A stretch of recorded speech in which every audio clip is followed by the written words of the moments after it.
Aim right, achieve big at KR Mangalam University. बाबा बागेश्वर ने अपना अगला प्लान लॉन्च कर दिया है। मध्य प्रदेश के बाबा बागेश्वर धाम वाले बाबा अब उत्तर प्रदेश आ रहे हैं। बाबा अपनी यात्रा का दूसरा फेज लॉन्च कर रहे हैं। कैलेंडर में बाबा बागेश्वर ने एक तारीख मार्क की है, वो तारीख है 7 नवंबर। 7 नवंबर से वो अपनी यात्रा की शुरुआत करेंगे और ये यात्रा लगभग 131 किलोमीटर लंबी होगी, 10 दिनों तक चलेगी। इस यात्रा का मकसद जाति पर वार करना है। बाबा खुलकर बात करेंगे, यादव पर बात करेंगे, ब्राह्मण पर बात करेंगे, दलितों पर बात करेंगे। ये यात्रा खासकर मथुरा वृंदावन के इलाके में लगाई गई है। अखिलेश यादव ने इस कहानी की शुरुआत की थी जब अखिलेश यादव ने बाबा बागेश्वर पर बड़े संगीन आरोप लगाए थे। 50 लाख रुपए अंडर टेबल लेने का इल्जाम लगाया था। अब बाबा इसका किश्तों में जवाब देंगे और पहली किश्त आज रिलीज कर दी गई। बाबा एकदम क्लियर कट, राष्ट्र को जोड़ो, जातिवाद छोड़ो। हम फिर आएंगे, सड़क पर उतरेंगे 7 नवंबर से 16 नवंबर और इस देश में ये जो सबसे बड़ी खाई फिर से खोदने की कोशिश की गई। कास्टवाद नहीं, राष्ट्रवाद पर बात होगी। बाबा बागेश्वर ने खाली कसम, जातिवाद का निकालेंगे दम, जातिवादियों का तोड़ेंगे भ्रम। हम यही कहेंगे कि अब कास्टवाद की लड़ाई हम खुल करके लड़ेंगे, राष्ट्रवाद के लिए जिएंगे, तिरंगे के लिए जिएंगे, तिरंगे के लिए मरेंगे। अखिलेश यादव को पता नहीं है कि बाबा बागेश्वर किस लेवल पर खेलते हैं, किस अंदाज में खेलते हैं और कहां तक खेलते हैं। अखिलेश यादव ने बाबा पर 50 लाख वाली बाउंसर फेंकी थी। अब बाबा ने ऐलान कर दिया है कि वो अखिलेश की पिच पर ही खेलेंगे, जातिवादियों को सीधे क्लीन बोल्ड करेंगे। बाबा बागेश्वर ने इसका पूरा रोड मैप तैयार कर लिया है। वृंदावन जाना है, वृंदावन जाना है, वृंदावन जाना है, राधे राधे गाना है। वृंदावन जाकर के यमुना जी नहाएंगे। वृंदावन जाना है, हमें राधे राधे गाना है। वृंदावन जाना है, हमें राधे राधे गाना है। दोनों हाथ उठा करके हरि बोल।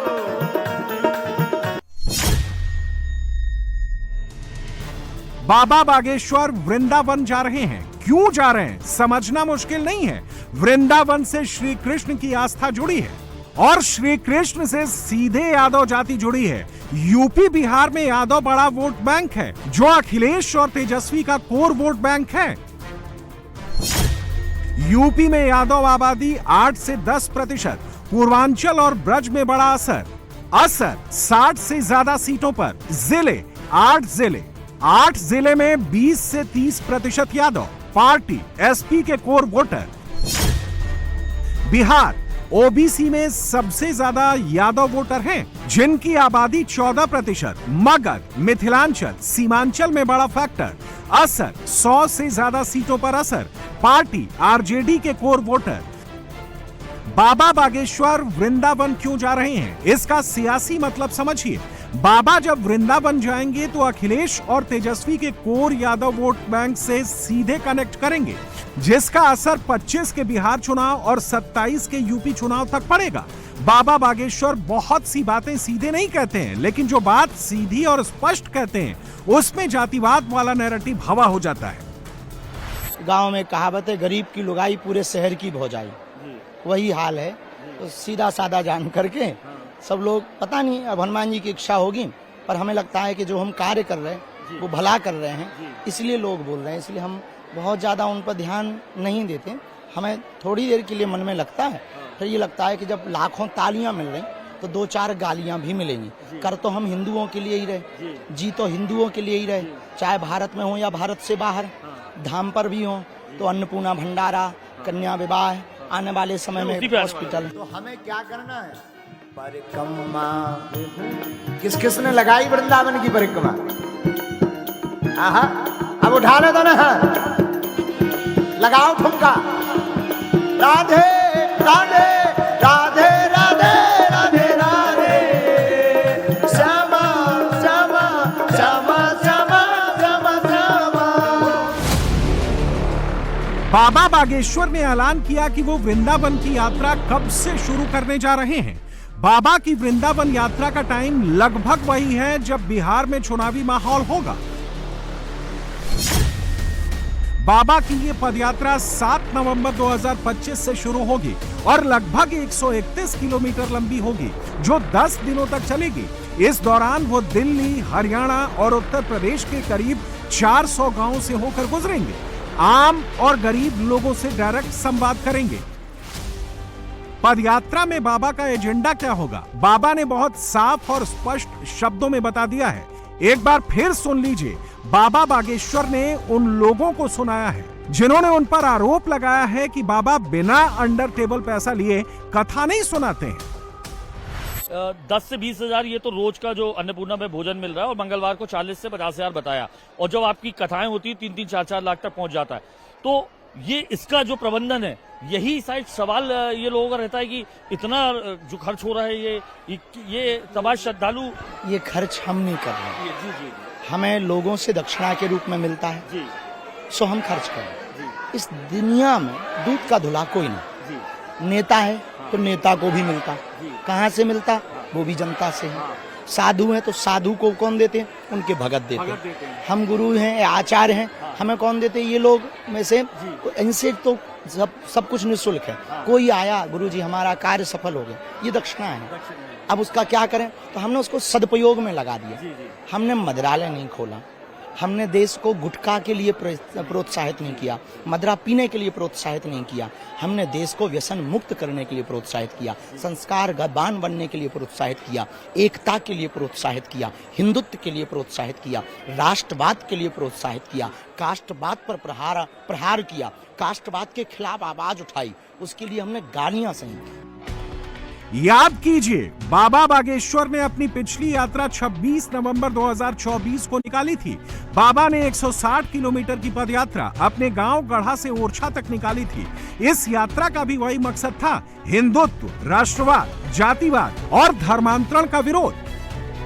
उस वक्त भी सबसे ज्यादा यादव वोट की सियासत करने वाले तेजस्वी यादव और आरजेडी सबसे ज्यादा परेशान हो गई थी, क्योंकि बाबा जो हिंदुत्व और राष्ट्रवाद वाली गुगली फेंकते हैं, उससे सबसे ज्यादा जातिवाद की सियासत करने वाले डरते और घबराते हैं।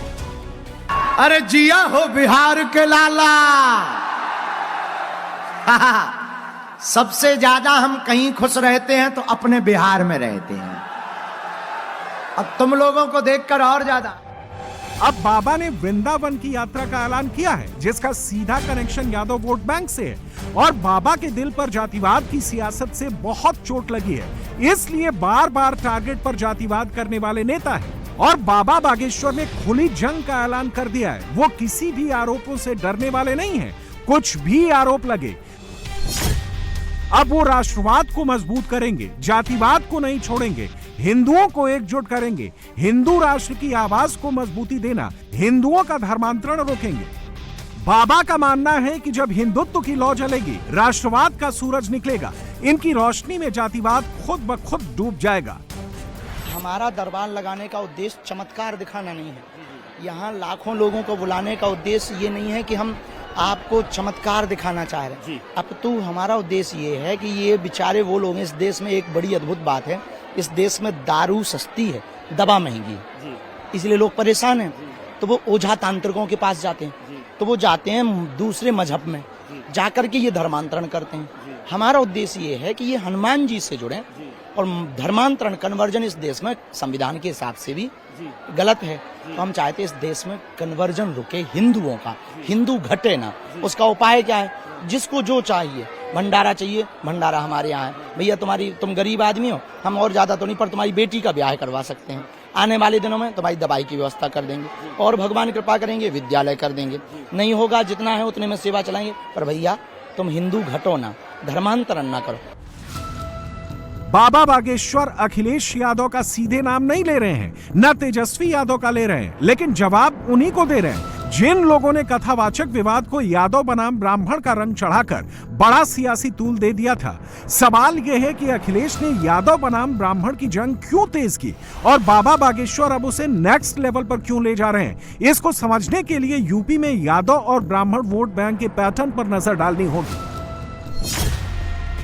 बीजेपी एसपी की यादवों का वोटिंग ट्रेंड देखें तो 2017 में बीजेपी को यादवों ने 12% वोट दिया था, जबकि समाजवादी पार्टी को 83% और 2022 के जब चुनाव हुए तो बीजेपी का यादव वोट का शेयर 2% गिरकर 10% पर आ गया, जबकि समाजवादी पार्टी को 15% वोट बैंक का नुकसान हुआ, उसे 68% वोट मिले। उसी तरह से बीजेपी एसपी को ब्राह्मणों का वोटिंग ट्रेंड देखिए। 2017 में बीजेपी को 83% ब्राह्मणों ने वोट किया, जबकि समाजवादी पार्टी को 6%। वहीं 2022 में बीजेपी के खाते में 6% ब्राह्मणों के वोट बढ़कर 89% हो गए, जबकि समाजवादी पार्टी का वोट फीसदी भी 1% बढ़कर 7% पर पहुंच गया। यूपी में यादव वोट करीब 60 विधानसभा सीटों पर पड़ता है और बिहार की 100 सीटों पर बाबा जो हिंदुत्व और राष्ट्रवाद को फ्रंट पर लेकर चलते हैं, अगर बाबा को मानने वाला यादव वोटर थोड़ा भी टूट गया तो अखिलेश तेजस्वी के लिए नुकसान कर सकता है। इसीलिए जब अखिलेश ने बाबा की कमाई पर सवाल उठाया तो बाबा ने खुलकर सुनाया। देखो, साधु के पास कुछ होता है, हमें अपनी औकात पता है और प्रत्येक साधु अपने पास कुछ रखता है, समाज से लेता है, समाज को सौंप देता है। ये बुराई नहीं है, हमें नहीं लगता कि ये बुराई है, नहीं, ये भैया किंचित मात्र बुराई है। ऐसा क्यों कि आप अगर कोई जैकेट पहनते उस पर भी दिक्कत हो जाती है, चश्मा पहनना उस पर भी दिक्कत है, ये क्या है? ये देखो, आपको कोई गिफ्ट में उपहार स्वरूप आपके बर्थडे पर आपके मित्र तो होंगे ही होंगे, पक्का है, तो कुछ ना कुछ तो देते ही, तो आप फेंक देते हो कि हम नहीं लेंगे, ये बड़ा महंगा है, हमारी औकात से बाहर। फेंकते तो नहीं होंगे, फेंकेंगे तो उसकी आस्था पर भी उसके हृदय को ठेस पहुंचे। ऐसे ही हमारे प्रिय हैं, हमारे भगवान, गुरुजी आप ये पहन लो, अब क्या करें, फेंक तो देना। बाबा बागेश्वर के वृंदावन जाने का असर क्या हो सकता है, अखिलेश के लिए कितना डेंट कर सकता है, इसका अंदाजा इन आंकड़ों से लगा सकते हैं। यूपी के ब्रज क्षेत्र में कुल 40 विधानसभा सीट है। यहां दलित यादव जाट समीकरण है। 2022 तक ये एसपी का गढ़ था, 2017 से एसपी का सफाया हो गया। ब्रज क्षेत्र में बीजेपी एसपी 2012 में BJP 3, SP 19, BSP 11, RLD 6, Congress 1 seat जीती। 2017 में बीजेपी यहां से 40 में से 36 सीटें जीती, एसपी 4 सीटें जीती। 2022 में बीजेपी यहां 40 में 33 सीटों पर जीती, एसपी 6, आरएलडी 1 पर जीती। बाबा की यात्रा नवंबर में शुरू होगी, लेकिन उससे पहले यादव वोटर्स का बिहार में टेस्ट होना है। एक बात तो तय है कि जिस तरह से अखिलेश ने बाबा बागेश्वर पर डायरेक्ट हमला किया है और बाबा बागेश्वर की जितनी फैन फॉलोइंग है जो बाबा को जाति के चश्मे से नहीं देखती, अगर ऐसे में यादव वोट नाराज हुआ तो यूपी और बिहार दोनों में इसका सीधा असर पड़ सकता है। जी नहीं, बागेश्वर बाबा जातिवाद के लिए ऐसा उनके बातों से तो नहीं लगता है कि जातिवाद को लेकर चलते हैं। वो तो सबको समग्र विकास के लिए और हिंदू धर्म के लिए बात करते हैं और हिंदू धर्म के बारे में बताते भी हैं और मैं तो विश्वास करता हूँ उनमें। गलत है ये तो, बिल्कुल नहीं लेते हो तो फिर ही अपनी शादियां करवाते हैं बच्चियों की और अन्नपूर्णा चलाते हैं, तो ऐसा तो नहीं है कि पैसा लेते हो। तो अखिलेश यादव जी ने ऐसा क्यों कहा होगा? अब बोलने वाले तो बोलेंगे, जो अच्छा काम कर रहा है उसके पीछे तो लोग बोलेंगे ना, बोलने का उनका काम है। जातिवाद हटाने वाले बाबा बागेश्वर के ऐलान से सबसे ज्यादा धुकधुकी अखिलेश तेजस्वी दोनों की बढ़ी है, लेकिन सबसे ज्यादा तेजस्वी की चुनौती बढ़ी है, क्योंकि यूपी में तो 27 में चुनाव है, जबकि बिहार में इसी साल चुनाव है। अखिलेश की तरह ही तेजस्वी की सारी सियासत ही जातिवाद और मुस्लिम वोट पर खड़ी है। बाबा बागेश्वर भी जातिवाद और हिंदुत्व की बात कर रहे हैं। अगर ये काम किया तो बीजेपी की राह आसान बनेगी और विपक्ष के लिए कठिन हो जाएगी। और रही सही कसर इलेक्शन कमीशन के बिहार में वोटर लिस्ट को अपडेट करने की शुरुआत ने पूरी कर दी है। इससे जाति और मुस्लिम वोट की सियासत करने वाली पार्टियों को लग रहा है कि सबसे ज्यादा नुकसान उनके कोर वोटर पर पड़ेगा और उनके रिजल्ट पर ही पड़ेगा। इसको समझने के लिए पहले आपको बिहार में चुनाव दर चुनाव वोटर लिस्ट डेटा पैटर्न को देखना होगा। डेटा कहता है कि 2010 से 2015 के बीच में 1,19,36,164 वोटर बढ़े थे, जबकि 2015-2020 के बीच में 65,90,840 वोटर बढ़े। 53,45,324 वोटर कम हुए। उसी तरह से 2020 और 2024 के बीच जब नई वोटर लिस्ट आई तो 36,11,919 नए वोटर जुड़े, जबकि 29,78,921 वोटर घट गए। ऐसे में जिस तरह से इस बार इलेक्शन कमीशन ने नई वोटर लिस्ट अपडेट को कड़ाई से बनाने के लिए कहा है, यह बात तेजस्वी और जाति और मुस्लिम वोट की सियासत करने वाली पार्टियों को सबसे ज्यादा डरा रही है। अगर election commission voter list update कर दिया तो यह आंकड़ा और भी कम हो सकता है, जिसमें ज्यादातर आरजेडी का कोर वोटर MY का मुसलमान वोटर अफेक्ट होगा। जब से नोटिफिकेशन हुआ है उसके 2 दिन बाद से ही हम लोग लगातार इलेक्शन कमीशन से समय मांग रहे हैं कि हमारा जो गठबंधन है, हमारा एक डेलीगेशन जो है आपसे मिलना चाहता है। दुख की बात है, जिस राज्य में चुनाव है बिहार, वहाँ की पॉलिटिकल पार्टीज जो है, अगर ऑपोजिशन अगर इलेक्शन कमीशन से मिलना चाहता है, जो शंकाएं हैं क्लैरिटी के लिए, लेकिन इलेक्शन कमीशन जो है मीटिंग का समय नहीं दे रही है। ये अद्भुत है, ऐसा हमने पहले भी नहीं देखा। अब तो लग रहा है कि लोकतंत्र इन लोगों ने एकदम ख़त्म करने पे तुले हुए हैं। संविधान की धज्जियां उड़ाने पे इलेक्शन कमीशन जो है उतारू हो चुकी है। अब इलेक्शन कमीशन लगता है कि मोदी जी का कमीशन हो गया है, बीजेपी का कमीशन हो गया, और बीजेपी इस मामले में चुप है, नीतीश जी इस मामले में चुप है। ये लोग वोटर लिस्ट से डरे हुए हैं, चुनाव हार रहे हैं, तो इलेक्शन कमीशन जो है इनको पीछे से जो है मदद कर रहा है। अब तेजस्वी परेशान क्यों, उसकी भी वजह जान लीजिए। दरअसल बिहार में 2020 के चुनाव में एनडीए को 125 सीटें मिली थी। वोट प्रतिशत 37.9 था। कुल वोट 1,57,02,650 पड़े थे, जबकि यूपीए की सीट 110 थी। इसका भी वोट प्रतिशत 37.9 ही था। इसको कुल वोट 1,56,91,500 मिले थे।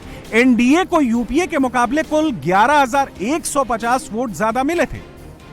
तेजस्वी को परेशान होने की वजह असल में यूपीए एनडीए की जीत का अंतर है। 4 सीट पर यूपीए की जीत का अंतर 1,000 वोट से कम था। 13 सीट पर यूपीए की जीत का अंतर 1,100 से 3,000 वोट का था। 9 सीट पर यूपीए की जीत का अंतर 3,000 से 5,000 वोट का था। 14 सीट पर यूपीए की जीत का अंतर 5,000 से 10,000 वोट का था। 15 सीट पर यूपीए की जीत का अंतर 10,000 से 15,000 वोट का था। 28 सीट पर यूपीए की जीत का अंतर 15,000 से 25,000 वोट का था। 27 सीट पर यूपीए की जीत का अंतर 25,000 से 50,000 वोट का था। ये वो आंकड़े हैं जिनमें 40 सीटें ऐसी हैं जिसका अंतर नई वोटर लिस्ट अपडेशन में खत्म हो सकता है। और अगर हिंदुत्व और राष्ट्रवाद वाला नैरेटिव जाति के नाम पर वोट देने वालों पर चल गया तो सबसे ज्यादा नुकसान जाति और मुस्लिम वोट की सियासत करने वालों पर ही पड़ेगा। इसीलिए परेशान सिर्फ तेजस्वी नहीं, हैदराबाद वाले भाईजान भी परेशान है। आप सब लोग जानते हैं कि बिहार के नौजवान पलायन करते, कोई हैदराबाद के होटल में काम कर रहा, कोई मुंबई के, कोई दिल्ली होटल में काम कर रहा, कोई पंजाब के खेतों में काम कर रहा है। और सीमांचल का एरिया, स्पेसिफिक एग्जांपल दे रहा हूँ, अब आप थोड़े दिन के बाद देखेंगे 1.5-2 महीने वो तकरीबन एरिया सीमांचल कट ऑफ रहता। हजारों एकड़ जमीन पानी फ्लड से कट जाती, गांव कट जाते, घर बह जाते। कैसे होगा बताइए। और ईसीआई के पास क्या डेटा है भाई लीगल माइग्रेंट्स का, शेयर करिए हमारे को आप। हम भी चाह रहे कि इलेक्टोरल साफ होना, मगर ये जल्दबाजी में फैसला लिया गया है। हम ईसीआई को रिक्वेस्ट कर रहे हैं कि आप ऑल पार्टी मीटिंग बुलाइए और पायलट बेसिस पे करना है तो किसी और जगह पे करिए आप। अगर कल बिहार में कई लोगों के नाम नहीं आएंगे जो नहीं आ सकते, पूरी गारंटी दे रहा हूं मैं आपको, नहीं आएंगे कई लोगों के, तो क्या करेंगे फिर आप। तो पिछले असेंबली इलेक्शन का चुनाव जो है, जो एनडीए जीती वो सिर्फ चंद हजार वोटों से जीती वो। तो ये बिहार की जनता को वोट डालने का पूरा इख्तियार मिलना चाहिए, उनका राइट है। हाँ, अगर कोई चीज गलत है उसमें सही करिए, मगर ऐसा तो नहीं करेंगे ना आप। बिल्कुल आप आर्बिट्री तरीके से कर रहे हैं election commission of India. BJP नई वोटर लिस्ट अपडेट होने को सही बता रही है। इसीलिए जब राजनाथ सिंह बिहार पहुंचे तो जातिवाद और मुस्लिम वोट की राजनीति करने वाली पार्टियां आरजेडी और कांग्रेस पर सीधे अटैक किया।